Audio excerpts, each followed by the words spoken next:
Ahojky, vítej na mém kanále Deutsch mit Nelly a u tohoto videa, ve kterém představím jednoduchou frázi. Tak jdeme na to. Fráze tohoto videa je podle mého názoru nebo dle mého názoru. Pro toto máme v němčině jednoduchý slovní obrat meiner Meinung nach. Meiner Meinung nach. Jo, třeba se vám stane, že budete se v němčině s někým bavit a budete chtít něco říct, ale nebudete to chtít nechat vyznít jako nějakou univerzální pravdu, ale chcete to trochu odlehčit a říct to jako svůj názor, tak řeknete Meine Meinung nach ist das und das. Jo, podle mého názoru nebo podle mě je to a to, nebo podle mého názoru je to tak a tak. Meine Meinung nach ist das so oder so. Pojďme se podívat na jednotlivé části této fráze. Zajímavé na ní totiž je, že předložka nach v tomto případě funguje jako postpozice, ne jako prepozice. To znamená, že není před tím větným členem, který uvádí, ale je až po něm.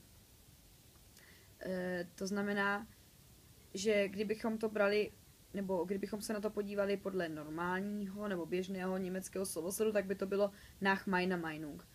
A když řeknete nach meiner Meinung, tak to určitě je také v pořádku a je to naprosto srozumitelné, jenom je prostě zajímavé, že právě u tady té fráze dochází k tomu, že se to nach dá až nakonec, tedy meiner Meinung nach.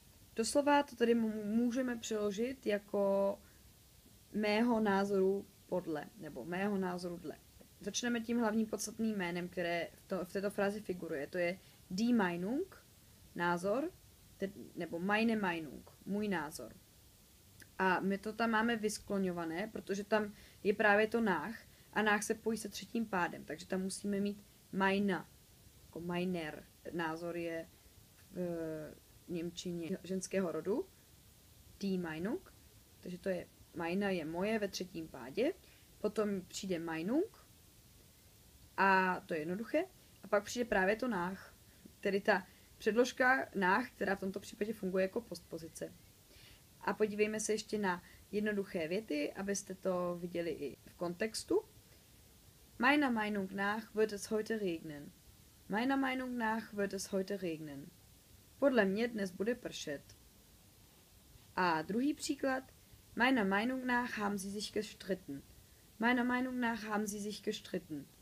Podle mě se pohádali. A to už je taky všechno k této frázi. Pokud k ní máte tedy nějaké otázky, anebo máte nápad na nějaké jiné fráze, které by vás zajímaly v němčině, tak mi napište nebo video okomentujte a jinak se na vás budu těšit u dalšího videa. Ahoj!